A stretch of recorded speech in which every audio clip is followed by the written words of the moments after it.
सुबह होने से पहले ही भारत के रेडियो पर एक ऐसी खबर गूंजती है जिसने पूरे देश को सुन्न कर दिया। भारत के प्रधानमंत्री लाल बहादुर शास्त्री अब हमारे बीच नहीं रहे। सुबह तक उनका शरीर नीला पड़ चुका था। 11 जनवरी 1966 की रात ताशकंद में लाल बहादुर शास्त्री का दिल बैठ गया था या बिठाया गया था। एक कमरे में बंद भारत का प्रधानमंत्री रात के सन्नाटे में अपने ही सीने को दबाए आखिरी बेबस शब्द कहता है, डॉक्टर साहब कहाँ हैं? लेकिन क्या आप जानते हैं कि उस कमरे में न कोई इमरजेंसी घंटी थी, न कोई टेलीफोन। सुबह तक उनका शरीर नीला पड़ चुका था और उनके सूटकेस से वो निजी डायरी गायब थी। क्या उस डायरी में भारत के सबसे बड़े गद्दारों और विदेशी बैंकों में काला धन रखने वालों के नाम दर्ज थे? 11 जनवरी 1966 की रात ताशकंद में लाल बहादुर शास्त्री का दिल बैठ गया था या बिठाया गया था? क्या यह सिर्फ एक राजनीतिक मौत थी या दुनिया के मनी माफिया और हथियार सौदागरों का एक इकोनॉमिक स्ट्राइक? क्या शास्त्री जी की मौत के पीछे उन अंतर्राष्ट्रीय बैंकर्स का हाथ था जिन्हें उनके स्वच्छ अर्थव्यवस्था के इरादों और सख्त गोल्ड कंट्रोल एक्ट से डर लगता था? क्या यह कानून स्विट्जरलैंड से लेकर लंदन तक के बैंकर्स की नींद उड़ाने वाला था? ताशकंद की उस रात ने सिर्फ एक नेता को नहीं मारा, बल्कि भारत के उस आत्मनिर्भर भविष्य को भी दफन कर दिया जहां हमारा पैसा हमारे कंट्रोल में होता। आज 60 साल बाद सच सामने आएगा। जनवरी की वो रात ताशकंद की गलियों में बर्फ की एक मोटी चादर बिछी हुई थी। सोवियत संघ का ये शहर उस वक्त दुनिया की राजनीति का केंद्र बना हुआ था। भारत और पाकिस्तान के बीच 1965 का भीषण युद्ध अभी अभी खत्म हुआ था और दुनिया एक शांति समझौते की उम्मीद कर रही थी। लेकिन उस रात की खामोशी के पीछे कुछ ऐसा पक रहा था जिसकी कल्पना न तो भारत की जनता ने की थी और न ही खुद लाल बहादुर शास्त्री ने। ताशकंद के विला में जहां शास्त्री जी ठहरे हुए थे, वहां का माहौल बहुत ही साधारण था, बिल्कुल शास्त्री जी के व्यक्तित्व की तरह। लेकिन रात के ठीक 1:20 बजे उस साधारण से दिखने वाले कमरे में अचानक एक हलचल होती है। शास्त्री जी को खांसी आती है, उन्हें सांस लेने में तकलीफ होती है। वे अपने कमरे के दरवाजे तक पहुंचते हैं और अपने निजी सहायक को आवाज देते हैं, डॉक्टर साहब कहाँ हैं? यह सवाल सिर्फ एक डॉक्टर के लिए नहीं था, ये उस साम्राज्य के खिलाफ एक पुकार थी जो उनकी जान लेने पर तुला था। सुबह होने से पहले ही भारत के रेडियो पर एक ऐसी खबर गूंजती है जिसने पूरे देश को सुन्न कर दिया। भारत के प्रधानमंत्री लाल बहादुर शास्त्री अब हमारे बीच नहीं रहे। आधिकारिक कारण बताया गया, हृदय गति रुकना यानी हार्ट अटैक। लेकिन क्या यह इतना सरल था? अगर यह सिर्फ एक मेडिकल इमरजेंसी थी तो शास्त्री जी के पार्थिव शरीर को जब भारत लाया गया तो उनकी पत्नी ललिता शास्त्री ने उनके शरीर पर नीले निशान क्यों देखे? उनके पेट और पीठ पर गहरे चीरे के निशान कहां से आए, जबकि ताशकंद में कोई आधिकारिक पोस्टमार्टम हुआ ही नहीं था? दोस्तों, वीडियो अगर अच्छी लगे तो लाइक करके हमारा हौसला जरूर बढ़ाना। यहां हम उस पर्दे को हटाएंगे जो पिछले 60 सालों से इस रहस्य पर पड़ा हुआ है। लोग अक्सर इसे एक राजनीतिक हत्या कहते हैं, लेकिन असल खेल राजनीति का नहीं बल्कि अर्थशास्त्र का था। शास्त्री जी एक ऐसी फाइल पर काम कर रहे थे जो अगर सार्वजनिक हो जाती तो दुनिया के सबसे बड़े बैंकर्स और हथियार माफियाओं का दिवाला निकल जाता। शास्त्री जी ने ताशकंद समझौते पर हस्ताक्षर तो कर दिए थे, लेकिन उनके पास एक और फाइल थी, एक ऐसी लिस्ट जिसमें उन रईस भारतीयों और अंतर्राष्ट्रीय बिचौलियों के नाम थे जिन्होंने युद्ध के दौरान करोड़ों का काला धन स्विस बैंकों में जमा किया था। जब हम उस रात की कड़ियों को जोड़ते हैं तो हमें पता चलता है कि शास्त्री जी के कमरे में कोई बजर या इमरजेंसी बेल नहीं थी। एक देश का प्रधानमंत्री जो अभी अभी एक ऐतिहासिक समझौता करके हटा है, उसे एक ऐसी जगह ठहराया गया जहां वो इमरजेंसी में किसी को बुला भी नहीं सकता था। उनके निजी रसोइये रामनाथ को उस रात खाना बनाने से मना कर दिया गया और उसकी जगह सोवियत रसोइये अहमद ने उन्हें दूध और खाना परोसा। क्या उस दूध में कुछ ऐसा था जो शास्त्री जी के दिल को हमेशा के लिए शांत करने वाला था। इस रहस्य की गहराई तब और बढ़ जाती है जब हम देखते हैं कि शास्त्री जी की मृत्यु के बाद उनके निजी डॉक्टर आर.एन. चुघ और उनके सहायक रामनाथ, जो उस रात के चश्मदीद थे जब वे संसद की समिति के सामने गवाही देने जाने वाले थे, तो एक की मौत ट्रक एक्सीडेंट में हुई और दूसरे को एक रहस्यमयी हादसे में अपनी याददाश्त गंवानी पड़ी। ये कोई संयोग नहीं था, ये एक सोची समझी साजिश थी। शास्त्री जी सिर्फ एक प्रधानमंत्री नहीं थे, वे एक ऐसे आर्थिक सुधारक बनने जा रहे थे जो भारत की तिजोरियों की चाबियां विदेशी हाथों से छीनकर वापस हिंदुस्तान को सौंपने वाले थे। और यही उनकी सबसे बड़ी गलती बन गई। ताशकंद की उस रात ने सिर्फ एक प्रधानमंत्री को नहीं छीना, बल्कि भारत के उस भविष्य को भी दफन कर दिया जहां हम अपनी शर्तों पर अपनी अर्थव्यवस्था चला सकते थे। 1960 का वो दशक भारत के लिए सिर्फ सीमाओं पर युद्ध का समय नहीं था, बल्कि ये एक बहुत बड़े आंतरिक आर्थिक संघर्ष का दौर भी था। जब लाल बहादुर शास्त्री ने देश की कमान संभाली तो उनके सामने सबसे बड़ी चुनौती थी खाली खजाना। भारत के पास विदेशी मुद्रा, फॉरेन एक्सचेंज की भारी कमी थी और हम अनाज से लेकर तकनीक तक के लिए दूसरे देशों पर निर्भर थे।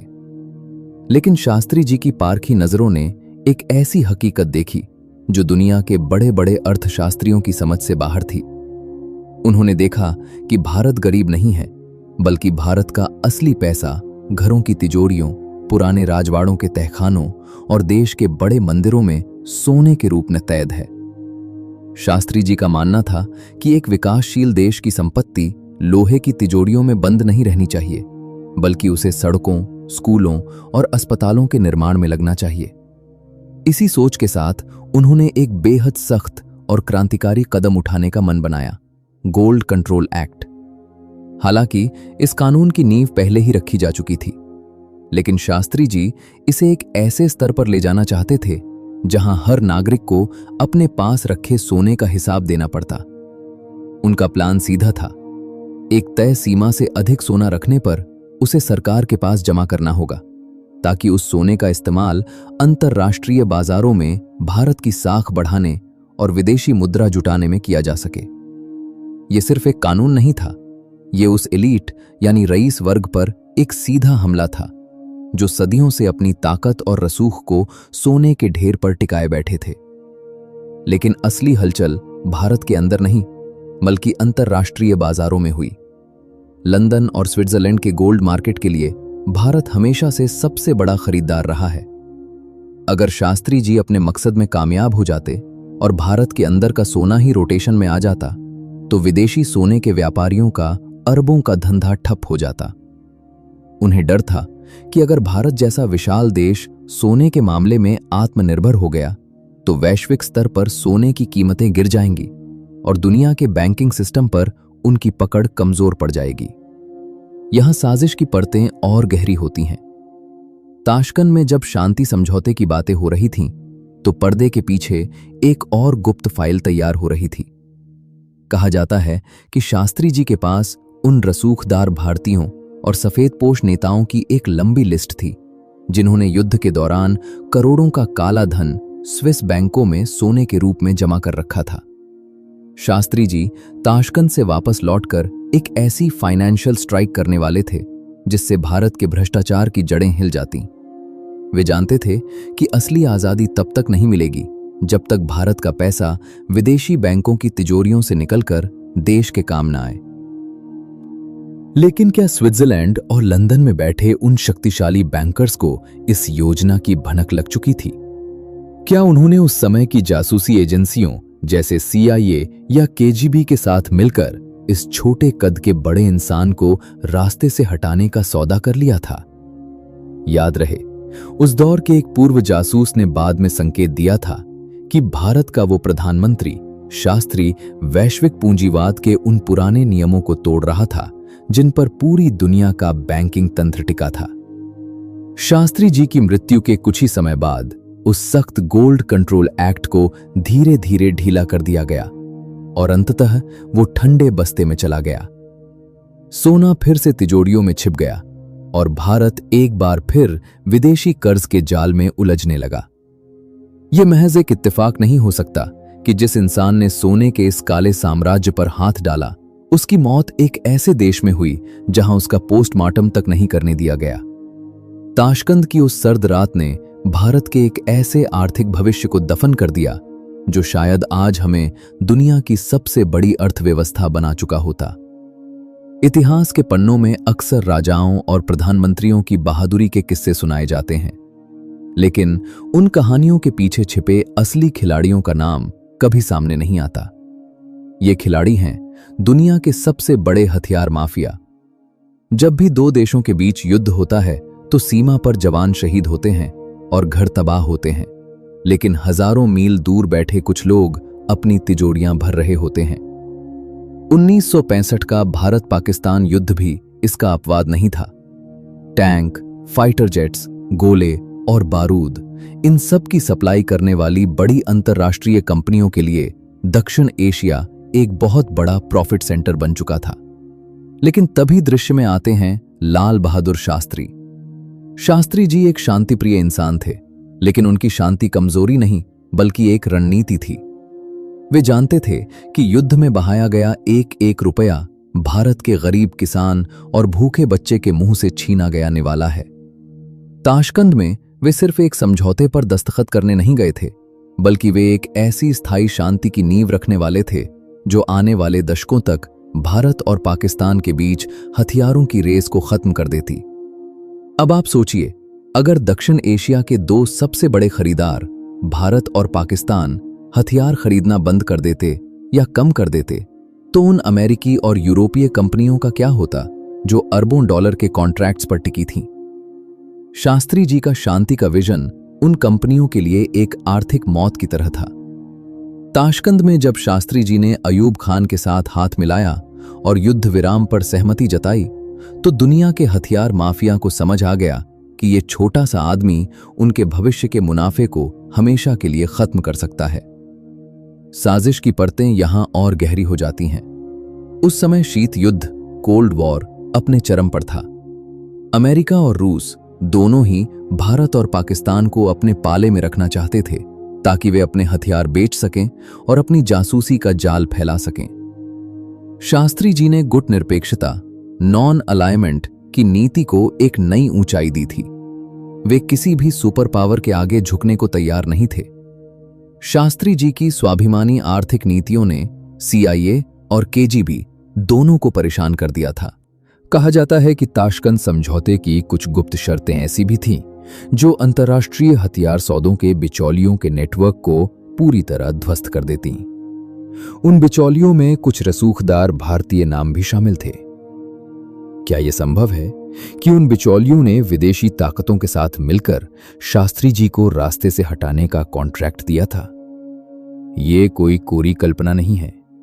उस दौर के जासूसी दस्तावेजों में कई बार ऐसे संकेतों का जिक्र मिलता है कि भारत के प्रधानमंत्री का स्वतंत्र आर्थिक नजरिया ग्लोबल आर्म्स लॉबी के लिए एक बड़ा रोड़ा था। ताशकंद की उस रात जब शास्त्री जी अकेले अपने कमरे में थे, तो वो केवल एक इंसान नहीं थे, बल्कि वे एक ऐसी रुकावट थे जो दुनिया के मौत के सौदागरों के रास्ते में खड़ी थी। उनकी मृत्यु के बाद ताशकंद की वो शांति की लहर धीरे धीरे गायब हो गई और भारत पाकिस्तान के बीच फिर से हथियारों की एक ऐसी होड़ शुरू हुई जो आज भी अरबों रुपए निगल रही है। शास्त्री जी की मौत ने हथियार माफिया को अगले 50 सालों के लिए एक खुला बाजार दे दिया। उनकी सादगी ने उन्हें जनता का हीरो बनाया, लेकिन उनकी यही ईमानदार शांति उनके लिए काल बन गई। 10 जनवरी 1966 की वो रात, ताशकंद के डाचा में एक उत्सव का माहौल होना चाहिए था, क्योंकि कुछ ही घंटों पहले भारत और पाकिस्तान ने युद्ध खत्म करने के ऐतिहासिक समझौते पर हस्ताक्षर किए थे। लेकिन शास्त्री जी के चेहरे पर वो खुशी नहीं थी जो एक विजेता के चेहरे पर होनी चाहिए। वे बेचैन थे। उनके साथ गए प्रतिनिधिमंडल के सदस्यों ने देखा कि शास्त्री जी बार बार अपने कमरे में जा रहे थे और कुछ फाइलों को बहुत गौर से देख रहे थे। वे फाइलें क्या थीं? क्या वे सिर्फ ताशकंद समझौते के कागज थे, या कुछ ऐसा जो भारत लौटने पर एक बड़ा आर्थिक धमाका करने वाला था? रात के करीब 1:20 बजे सन्नाटे को चीरते हुए शास्त्री जी की आवाज गूंजती है। वे अपने कमरे के दरवाजे पर खड़े थे, हाथ में सीने को दबाए हुए। उनके निजी सहायक रामनाथ दौड़कर आते हैं। शास्त्री जी बस इतना कह पाते हैं, डॉक्टर साहब कहाँ हैं? अगले 15 मिनटों में जो हुआ वो चिकित्सा विज्ञान और कूटनीति के इतिहास का सबसे बड़ा रहस्य बन गया। जब सोवियत डॉक्टर वहां पहुंचे तो शास्त्री जी पहले ही दम तोड़ चुके थे। लेकिन अजीब बात यह थी कि कमरे में कोई इमरजेंसी बेल नहीं थी। दुनिया के सबसे बड़े लोकतंत्र का प्रधानमंत्री एक विदेशी धरती पर है और उसके पास मदद बुलाने का एक बटन तक नहीं था। क्या यह सिर्फ एक लापरवाही थी या उन्हें जानबूझकर अकेला छोड़ा गया था? असली रहस्य तब शुरू होता है जब हम उन दस्तावेजों की बात करते हैं जो शास्त्री जी अपने साथ ताशकंद ले गए थे। उनके निजी सामान में एक छोटी थर्मस और उनकी एक निजी डायरी हमेशा उनके साथ रहती थी। शास्त्री जी को अपनी हर छोटी बड़ी मुलाकात और आर्थिक योजनाओं को डायरी में दर्ज करने की आदत थी। लेकिन जब उनका सामान भारत वापस लाया गया तो वो डायरी गायब थी। वो डायरी आज तक नहीं मिली। उस डायरी में क्या था? क्या उसमें उन भारतीयों के नाम दर्ज थे जिनका काला धन विदेशी बैंकों में पड़ा था? या फिर उसमें उस रात के किसी ऐसे सच का जिक्र था जो कुछ ताकतों को बेनकाब कर सकता था? इतना ही नहीं, शास्त्री जी के कमरे में रखा वो पानी का गिलास जिससे उन्होंने आखिरी बार पानी पिया था, उसे कभी फॉरेंसिक जांच के लिए नहीं भेजा गया। उनके निजी रसोइये रामनाथ को उस रात किनारे कर दिया गया और खाना एक सोवियत रसोइये अहमद ने बनाया। सालों बाद जब भारत में इस केस की फाइलें खुलीं तो पता चला कि रामनाथ जब इस बारे में गवाही देने के लिए संसद की समिति के सामने जाने वाले थे तो एक रहस्यमयी कार एक्सीडेंट में उनकी याददाश्त चली गई। उनके साथ मौजूद डॉक्टर R.N. चुग, जो शास्त्री जी के स्वास्थ्य का पूरा हिसाब रखते थे, उनकी भी एक ट्रक एक्सीडेंट में मौत हो गई। क्या ये मौतें सिर्फ इत्तेफाक थीं या फिर कोई अदृश्य हाथ हर उस इंसान को खत्म कर रहा था जो ताशकंद के उस कमरे का सच जानता था? शास्त्री जी का शरीर जब दिल्ली के पालम एयरपोर्ट पर उतरा तो उनकी पत्नी ललिता शास्त्री चिल्ला उठी थी, मेरे पति का शरीर नीला क्यों है और उनके पेट पर ये गहरे टांके क्यों हैं? जबकि सोवियत संघ ने आधिकारिक तौर पर कहा था कि कोई पोस्टमार्टम नहीं किया गया। अगर पोस्टमार्टम नहीं हुआ तो वो चीरे के निशान कहां से आए? क्या उनके शरीर के अंगों को बदला गया था ताकि जहर के अवशेषों को छिपाया जा सके? ये बात हमें उस कड़वे सच की ओर ले जाता है कि शास्त्री जी की मौत केवल एक प्राकृतिक घटना नहीं थी, बल्कि ये एक सिस्टमैटिक क्लीन अप था। उन दस्तावेजों का गायब होना और गवाहों का खामोश हो जाना इस बात का पक्का सबूत है कि ताशकंद में उस रात सिर्फ एक प्रधानमंत्री की मौत नहीं हुई थी, बल्कि उन सभी सबूतों को भी दफन कर दिया गया था जो भारत की राजनीति और अर्थव्यवस्था के सबसे बड़े गद्दारों को बेनकाब कर सकते थे। लाल बहादुर शास्त्री की मृत्यु के बाद दिल्ली की सड़कों पर लाखों की भीड़ उमड़ी थी। हर आंख नम थी, लेकिन उन आंसुओं के पीछे एक गहरा सन्नाटा भी था। ताशकंद से जो ताबूत आया था उसमें सिर्फ एक प्रधानमंत्री का पार्थिव शरीर नहीं था, बल्कि उसमें दफन थे वो तमाम सपने जो एक आत्मनिर्भर और आर्थिक रूप से मजबूत भारत के लिए देखे गए थे। शास्त्री जी के जाने के तुरंत बाद देश की राजनीति और अर्थव्यवस्था में जो बदलाव आए वे किसी बड़े शिफ्ट से कम नहीं थे। सबसे पहला प्रहार हुआ उस गोल्ड कंट्रोल एक्ट पर, जिस कानून को शास्त्री जी ने भ्रष्टाचार और काले धन की जड़ें काटने के लिए बनाया था। उसे धीरे धीरे इतना कमजोर कर दिया गया कि वो बेअसर हो गया। तिजोरियों में बंद सोना बाहर आने के बजाय और गहरा छिप गया। स्विस बैंकों में जमा भारतीयों के काले धन की वो गुप्त लिस्ट जिसका जिक्र ताशकंद की गलियों में सुना गया था, वो कभी रोशनी में नहीं आई। आज भी दशकों बाद जब हम स्विस बैंक और काले धन की बात करते हैं तो हमें याद आता है कि इसकी शुरुआत और इसे रोकने की पहली गंभीर कोशिश उसी धोती वाले प्रधानमंत्री ने की थी। दूसरी ओर अंतर्राष्ट्रीय हथियार माफिया के लिए भारत एक बार फिर सोने की चिड़िया बन गया। ताशकंद की वो शांति संधि जो दक्षिण एशिया में हथियारों की होड़ को खत्म कर सकती थी, शास्त्री जी के साथ ही दम तोड़ गई। उनके उत्तराधिकारियों के दौर में भारत दुनिया का सबसे बड़ा हथियार आयातक बन गया। जो पैसा स्कूलों, अस्पतालों और किसानों की भलाई में लगना चाहिए था, वो विदेशी हथियार कंपनियों की तिजोरियों में जाने लगा। क्या यह महज एक इत्तेफाक था कि शास्त्री जी की मौत के बाद भारत की रक्षा और आर्थिक नीतियां पूरी तरह बदल गईं? शास्त्री जी अक्सर कहते थे, देश की ताकत उसकी सादगी और आत्मनिर्भरता में है। लेकिन उनके जाने के बाद भारत कर्ज की उस राजनीति में उलझ गया जहां हमें अपनी नीतियों के लिए वॉशिंगटन या मॉस्को की तरफ देखना पड़ता था। उनके द्वारा शुरू किया गया ग्रीन रेवोल्यूशन, हरित क्रांति, और व्हाइट रेवोल्यूशन, श्वेत क्रांति, जरूर सफल रहे, लेकिन उस आर्थिक क्रांति का क्या जो वे ताशकंद से लौटकर शुरू करने वाले थे? आज जब हम पीछे मुड़कर देखते हैं तो सवाल शास्त्री जी की मौत का नहीं, बल्कि उनकी अधूरी विरासत का है। अगर ताशकंद की उस रात वो दिल का दौरा ना पड़ा होता तो शायद आज भारत की जीडीपी का नक्शा कुछ और होता। शायद हमें काले धन के लिए दशकों तक इंतजार न करना पड़ता। अंत में हमें यह समझना होगा कि लाल बहादुर शास्त्री की कहानी सिर्फ एक प्रधानमंत्री के कत्ल या मौत की मिस्ट्री नहीं है। ये एक ऐसे इकोनॉमिक हित की कहानी है जिसने एक उभरते हुए देश की रीढ़ की हड्डी तोड़ने की कोशिश की थी। उनकी सादगी ने उन्हें जनता का प्रिय बनाया, लेकिन उनकी दूरदर्शिता ने उन्हें दुनिया के शक्तिशाली मनी माफिया का दुश्मन बना दिया। शास्त्री जी आज हमारे बीच नहीं है, लेकिन उनकी वो अधूरी फाइलें, वो गायब डायरी और ताशकंद का वो खामोश कमरा आज भी हमसे एक सवाल पूछता है, क्या हमने सच में उस आजादी को पाया है जिसके लिए शास्त्री जी ने अपनी जान दे दी, या फिर हम आज भी उन्हीं अदृश्य ताकतों के इशारों पर नाच रहे हैं जिन्होंने ताशकंद की उस सर्द रात को रचा था?